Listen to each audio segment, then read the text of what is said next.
Welcome to the deep dive. Our mission here is pretty simple. We take the official reports, all the investigative notes, the core source material, and we trace the forensic path to really understand a case. For you, the listener, it's a shortcut. You get to be comprehensively well-informed without sifting through it all yourself. And today, we are charting an exceptionally dark road trip. It's a journey that started, ironically, not with some big emergency, but with administrative paperwork. And it ended hundreds of miles away at a desolate Red Rock crime scene. Yeah, this is a devastating deep dive into what law enforcement calls maternal filicide. Our focus today is strictly on the procedure.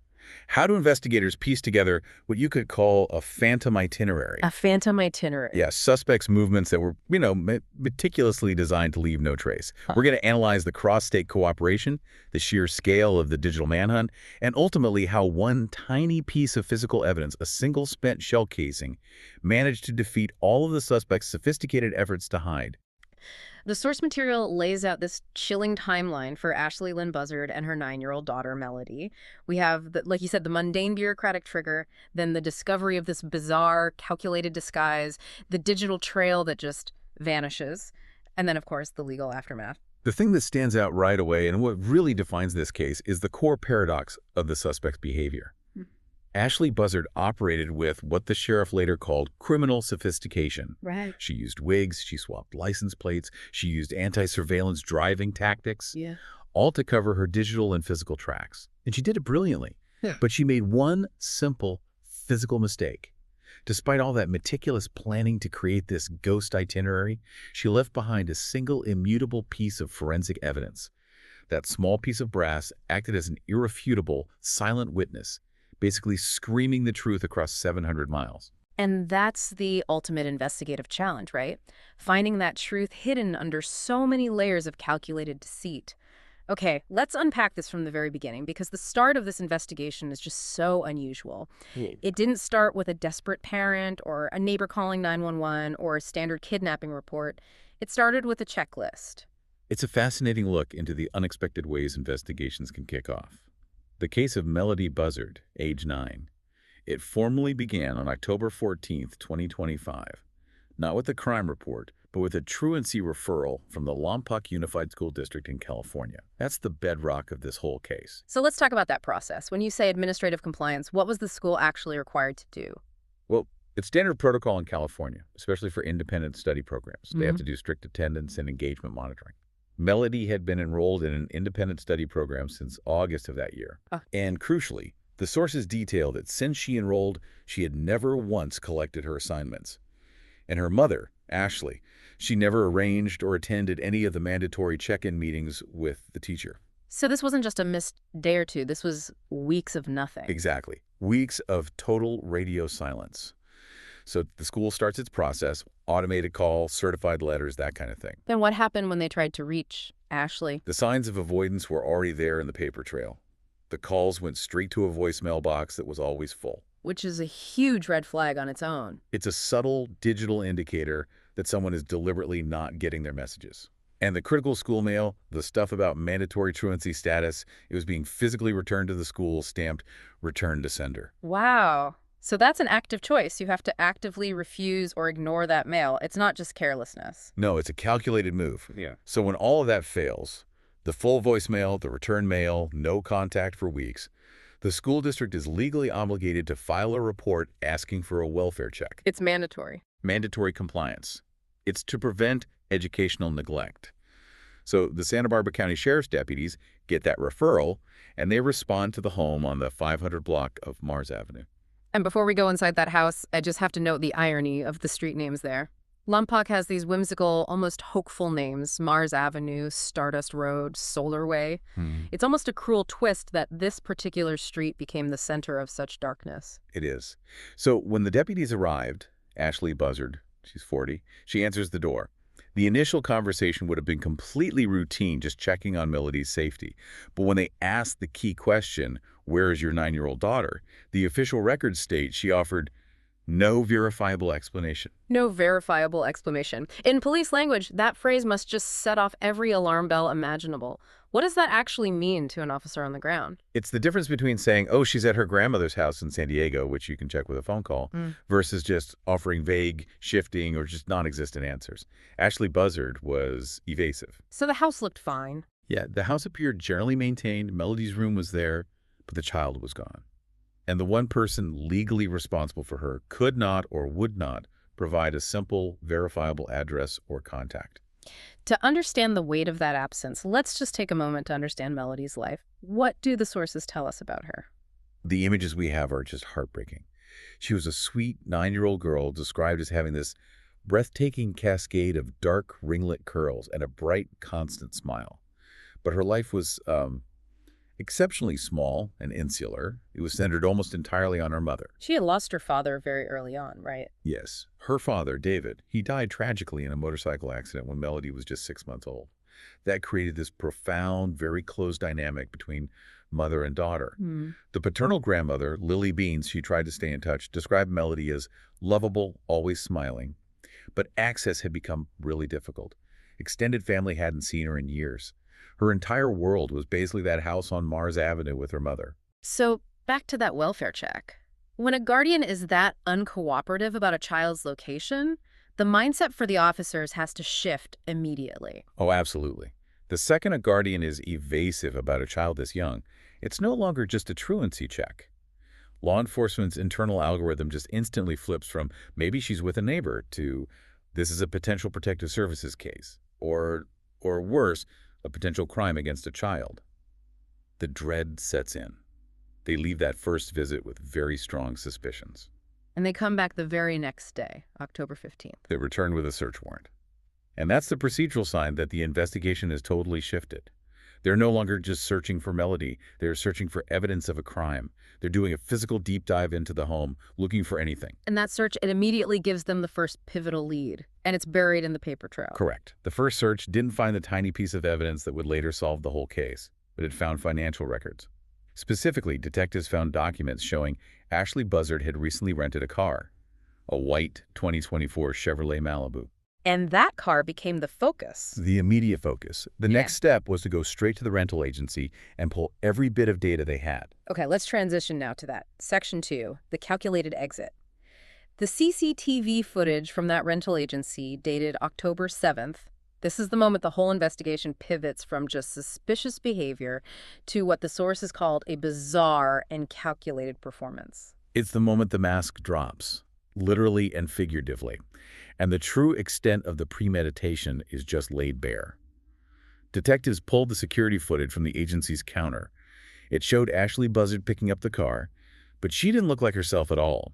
She was completely disguised. How extensive was the disguise? She was wearing a long, thick, golden blonde wig, a really dramatic, deliberate change to her appearance. This isn't just trying to look a little different. This is trying to prevent identification by the person at the counter, by any observer, and crucially by any facial recognition software that might scrape public surveillance feeds. But as you said, the truly chilling part is that the disguise wasn't just for her. No. And this is the piece of evidence that just shattered any plausible defense of spontaneity or, an accident. Melodee is visible in the footage. She's wearing a large hooded sweatshirt, the hood pulled up tight, clearly trying to hide her face. And underneath that hood, she, too, is wearing a wig. A wig on a 9-year-old? A wig. One that was described as darker and straighter than the beautiful, distinctive ringlet curls she had naturally. You don't take a child on a fun road trip and force her to wear a disguise, especially one that completely changes her features, unless the trip's purpose is deeply sinister and requires you to be invisible. The premeditation here is just overwhelming. Why the wigs? Because they were planning on being seen in public, specifically in places where they might be filmed. Rental counters, gas stations, tolls. Right. This level of forethought choosing and using 2 different disguises for a short trip, it signals a calculated plan to move the child, possibly across state lines, while erasing any chance of future identification. The idea of an accidental vanishing was just gone, replaced instantly by the realization that this was a highly covert, planned operation. So, based on this footage, investigators nailed down the hard facts. Last date mother and daughter are seen together is October 7th. The vehicle is the white Malibu, and the direction of travel was east, out of Lompoc. And that sets the stage for the next phase, tracing the Phantom road trip. Knowing the time and the car, the investigation shifted from physical searching to a massive digital forensic effort. The Santa Barbara County Sheriff's Office knew this was expanding beyond their jurisdiction, so they immediately brought in the FBI. But let's elaborate on this digital manhunt. When a suspect is actively trying to erase their trail, how do you even begin to reconstruct their trip? What data are you pulling? It is meticulous, incredibly time-consuming work. It relies on rapid data requests and cooperation across 4 states: California, Nevada, Arizona, and Utah. You're basically creating a mosaic from these tiny fragments of digital data. What are the main sources? 3 main things. First, electronic toll passes. They give you very precise location data, longitude, latitude, a timestamp along major highways. Second, credit card pings. Every stop for gas, fast food, whatever, her card generates a timestamp and a geographical location tied to that business. And third, you have to scrape surveillance footage. And that's the manual part. That's the grind. Reviewing hours and hours of public and private CCTV from businesses, traffic cameras, even doorbell cameras along the likely route. This required Ashlee to have a fugitive's mindset, as you put it. She wasn't just driving. She was actively trying to defeat this exact digital search. That's what's so advanced about her planning. Her actions showed she understood how modern surveillance and tracking works, and the sources detailed 2 brazen and highly sophisticated evasion maneuvers. Let's start with the plate swap, because that sounds like something out of a movie. It's designed specifically to create maximum chaos for police. It is exactly that. Ashlee Buzzard allegedly removed the legitimate California license plate from the rental car and replaced it with a totally irrelevant New York plate. Now think about the investigative chaos this creates. Okay. Automated license plate readers, or ALPRs, along the interstates are designed to flag vehicles linked to a crime. When an ALPR in Nevada scans a white Malibu with a New York plate, that information initially gets routed to New York systems, where the plate might not be flagged at all because the crime is registered back in California. She turned a simple tracking task into a multi-state, bureaucratic, and digital nightmare. It creates a massive data segmentation problem. By the time the agencies connect the dots, that the California vehicle description matches a New York plate citing hours, maybe days, have been lost.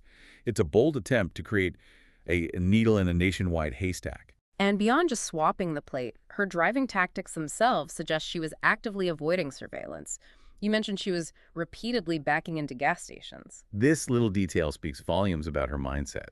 Investigators painstakingly collected surveillance footage, and it showed her driving into a gas station lot, then doing this deliberate, multi-point backup maneuver.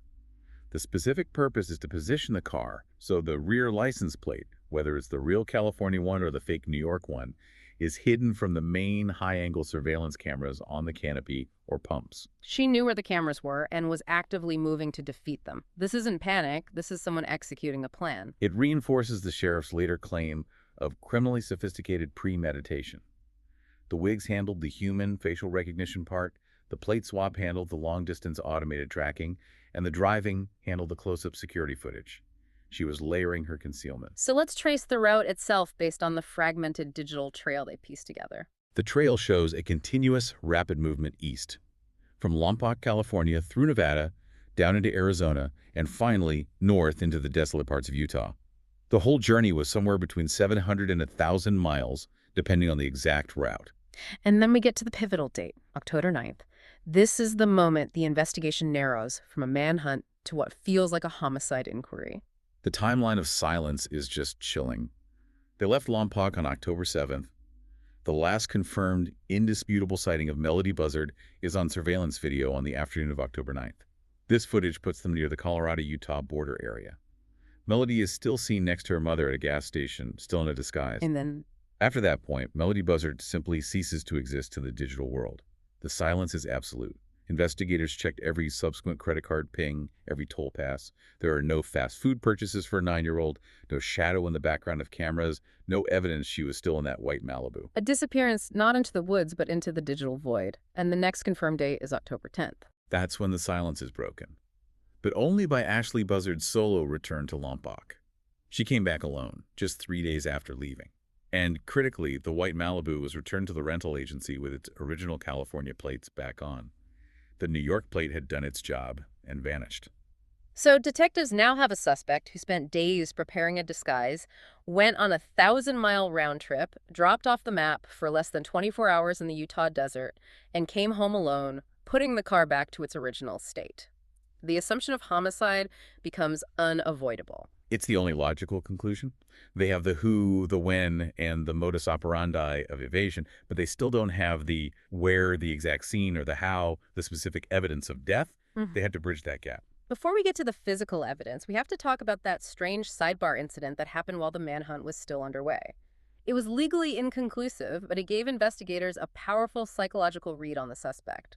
Yes, the Tyler Brewer incident in early November. This was weeks after Ashlee's return.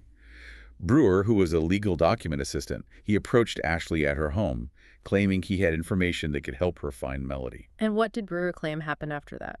He alleged that Ashlee, who was under immense stress, became distraught. And crucially, he alleged she got physically aggressive, used a box cutter to threaten him and keep him from leaving the house. Basically, false imprisonment. And she was arrested for this, wasn't she? And put on a GPS monitor? She was, briefly. It is important to note, though, that the charge was later dropped because of significant discrepancies in Brewer's account, and his own background raised some credibility questions. However, for the detectives building a profile, the event was pivotal. It showed that Ashlee Buzzard was operating under catastrophic pressure. She was a cornered animal, capable of wielding a blade when she felt challenged. Exactly. It added to the psychological portrait of a suspect who was capable of cold, deliberate action, someone who needed control, and who would resort to violence when that control was threatened. It just reinforced the idea that she was capable of executing a meticulous, cold-blooded plan. So the pressure is building. They have the timeline, the deceit, a psychological snapshot, but the case is stalled. They still lack definitive physical proof linking her directly to a homicide. They had to go back to the forensics. And this is where the detailed forensic search of the Mars Avenue house on October 30th, weeks after the first search, became the absolute linchpin of the case. Crime scene technicians, trained to look for microevidence, were going inch by inch through that house. What were they looking for specifically? Anything that suggested violence, disposal, or a weapon. And during that exhaustive search, they found it. A tiny, metallic, highly significant piece of evidence, an expended cartridge case, a spent bullet shell. A piece of brass, small enough to easily miss, just left behind in the house. And the calibration immediately paid off. This single stent casing was instantly recognized as critical. Then in a follow-up search of the rented Malibu, they found a live round of ammunition of the same caliber. Ah. The live round confirmed a gun had been in the car, but the spent casing from the Lompoc home, that was the silent key. This brings us to a technical deep dive. That spent casing was entered into the National Integrated Ballistic Information Network, or NIBIN. Let's go beyond just calling it a fingerprint library. For our audience, how does NIBIN actually work? What makes a spent casing so unique? This is where technology and forensics really converge to solve the case. NIBIN is a high-tech database managed by the ATF and FBI, and it's designed to link firearms to crimes by analyzing the unique marks a gun leaves on a bullet, or in this case, a cartridge casing. So when a weapon fires, it's a tiny controlled explosion. What specific parts of the gun leave these identifying marks? There are three main areas on the brass casing that get these unique indelible marks, and they come from manufacturing imperfections and wear patterns that are unique to that one specific gun. First, there's the firing pin impression. When the trigger's pulled, the firing pin strikes the primer. This leaves a specific characteristic shape. Second, the breech face marks. The pressure of the explosion drives the casing backward against the breech face, and that stamps it with microscopic ridges and contours. Think of it like a microsignature left under immense pressure. And the third? The extractor and ejector marks. As the spent casing is violently pulled out and thrown from the gun, the extractor and ejector leave distinct scratches or grooves on the rim. So NIBIN takes a digital image of all those microscopic marks. How does it compare them? It uses high-resolution digital microscopes to capture 2D and 3D topographical images of these markings. Then a computer uses these sophisticated algorithms to compare the unique striations of the new casing, our silent digital sentinel from the Lompoc home, against this vast database of spent ammunition from crime scenes all over the country. So that single casing found in a California house was just sitting there in the system, waiting for a potential match to pop up somewhere else. Precisely. It sat in that digital library for weeks while the public case was stalled, just waiting. This is the patience that's required in these huge multi-state investigations. And that waiting ended tragically, not in California, but hundreds of miles away in the vast, remote emptiness of Utah. This takes us to Section 5, the geography of truth. It is December 6th of 2025. The location was Caineville, Utah. And the location is key. This isn't a city. It's part of the Red Rock country. It's characterized by these sweeping, hauntingly beautiful, and just desolate formations. True isolation along State Route 24. And the discovery was made completely by chance. Yeah, by a tourist couple. They had pulled off the main highway onto an unmarked dirt road to take photographs of the scenery, and they discovered remains that were partially concealed among the sagebrush. The Wayne County Sheriff's Office immediately secured the scene. They quickly determined the remains belonged to a young girl who had suffered gunshot wounds to the head. And the geography remote, desolate, and located right in the trajectory of Ashlee Buzzard's vanishing point from 2 months earlier, it immediately made Utah authorities think of the missing California girl. On December 8th, they proactively reached out to Santa Barbara with the description. The timeline matched, the description matched, the sick logical geography matched that silent stretch of road. This is the moment Nibbin becomes the decisive instrument. Absolutely. Utah investigators, knowing they had a homicide victim and a potential link, they did a meticulous evidence collection at the scene. They recovered spent cartridge cases found in the vicinity of the remains. They urgently processed these new casings and ran them through the Nibbin system. This is the digital handshake. What was the exact result? The system produced a ballistic match, a perfect, irrefutable correlation. The unique microscopic markings on the casings found next to Melodee's body in the Caineville Desert were identical to the markings on the single expended shell casing found back in Ashlee Buzzard's Lompoc home. That is forensic proof that just transcends geography. It connects a suburban house on Mars Avenue directly to a desolate patch of Utah desert. It's the ultimate convergence of the two crime scenes. The analysis concluded the same gun that fired inside that house on Mars Avenue had also fired into the child in that desert. This finding was so scientifically definitive that it basically bypassed the need for a confession or even finding the weapon. The gun's signature left on the brass was the witness. And the final heartbreaking confirmation came just before Christmas. On December 22nd, the FBI's crime lab in Quantico provided the definitive physical proof. Rapid DNA analysis confirmed the remains were a familial match to Ashlee Buzzard. Melodee, the girl with the ringlet curls who vanished during that calculated road trip, had been found. The search was over. The investigation had its victim and its ironclad forensic link to the suspect. And the timing was critical. With the positive ID and the conclusive ballistic match, law enforcement moved to arrest immediately. Which brings us to Section 6. The arrest and the unanswered why. Ashlee Lynn Buzzard was arrested at 7:51 a.m. on December 23, 2025, at her Mars Avenue home. She was taken into custody for first-degree murder without incident, held without bail. The press conference held later that day by Santa Barbara County Sheriff Bill Brown was a moment of public, official reckoning. Sheriff Brown, whose department had led this whole complex investigation, used language that really highlighted the calculated nature of the atrocity. What specific language did the sheriff use to describe the crime? He called it calculated, deliberate, and ruthless, marked by what he termed cold-blooded and criminally sophisticated premeditation and heartlessness. That phrase, criminally sophisticated premeditation, is key. It validates the investigator's assessment of the wigs, the plate swap, and the evasive driving as intentional acts performed over days, all leading up to that final act in the desert. He also used the precise clinical term for the crime itself, didn't he? He did. Maternal filicide, the murder of a child by their mother. He noted that these crimes are rare, but they are always difficult to comprehend, precisely because they involve the breaking of the most fundamental bond of protection. And the legal process started almost immediately. Despite all this overwhelming evidence of premeditation and disguise, she stood beside her public defender in a Santa Maria courtroom on December 26 and entered a plea. She pleaded not guilty to first-degree murder.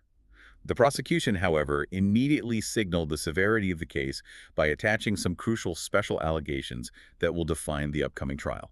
Let's talk about those because they link directly back to the timeline and the disguises we talked about. The two most critical allegations are, first, murder by lying in wait, and second, the personal use of a firearm.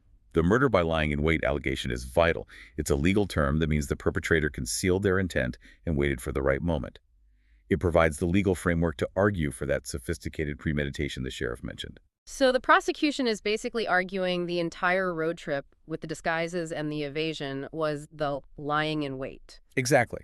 That it wasn't an impulsive act in the desert. The crime was planned from the moment they left Lompoc. And personal use of a firearm aligns directly with the ballistics evidence. Precisely.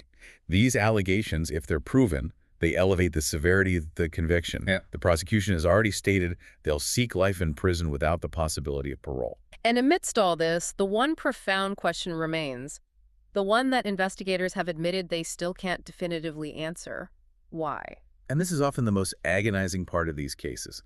The physical evidence proves the how and the who, but not the underlying motive. Sheriff Brown admitted publicly they had not determined a clear, singular motive. So, based on the documented facts, what avenues of speculation are even left? Well, the sources, while not confirming anything, they point to possibilities rooted in the facts of Melodee's life and her mother's situation. One avenue is financial gain. Melodee was reportedly the beneficiary of a small life insurance policy from her late father. It wasn't a massive sum, but for someone under pressure, it could be a catalyst. And the other, perhaps more chilling, avenue relates to control. It centers on the intense, insular nature of their relationship. The extreme lengths Ashlee went to, isolating Melodee, controlling the itinerary, the disguise, it all suggests an absolute need for control. Was this an act rooted in some premeditated catastrophic breakdown, where she decided the only way to solve a problem was to eliminate the dependent? The methodical execution of the crime over days rather than hours strongly supports the idea that this wasn't a sudden burst of rage. But a chillingly rationalized, if horrifying, plan. Yes. And the woman who holds the key to that motive sits silent, having pleaded not guilty. The defense is now focused on challenging the procedure. They've already filed motions to challenge the evidence, specifically probing the methodology of the search warrants that found the pacing. They'll undoubtedly challenge the chain of custody. However, the Nabin match, scientifically speaking, is an extraordinarily difficult piece of evidence to defeat in court. The family now faces the trauma of a long public trial seeking justice for Melodee. And we, as observers of procedure, are left to analyze the lessons from this forensic trail. Let's pivot to our key takeaways then. What stands out most profoundly here is the incredible power of linking that digital trail data, the toll passes, the CCTV, the credit card pings, with one single, tangible piece of forensic evidence. It's the ultimate case study in modern investigative convergence. Ashlee Buzzard put immense effort into defeating the digital world, the plate swap, the evasive driving, but she was careless in the physical world. She failed to remove that single, most important piece of evidence, the casing with the murder weapon's signature on it, from her home. That tiny piece of brass was the decisive factor. It just underscores that what we often dismiss as simple bureaucracy, a truancy report, or a simple piece of trash, a spent shell, can be the catalyst for solving the most devastating crimes. The real story here is the relentless, meticulous police work that followed the rules and used high-tech databases like Nibin to connect those scattered dots. And that meticulousness brings us back to the final provocative thought for you to mull over. We've analyzed the sheer volume of calculated steps Ashlee Buzzard took. The 2 wigs, the license plate swap, the hours of evasive driving, the 1,000-mile journey. All of this suggests the murder wasn't a quick emotional reaction, but a sustained, deliberate plan over several days. So how does a person maintain that level of cold, methodical, and criminally sophisticated control for the entire duration of a 1,000-mile journey towards such a devastating final act? What state of mind enables that level of sustained premeditation? The journey itself wasn't just transportation.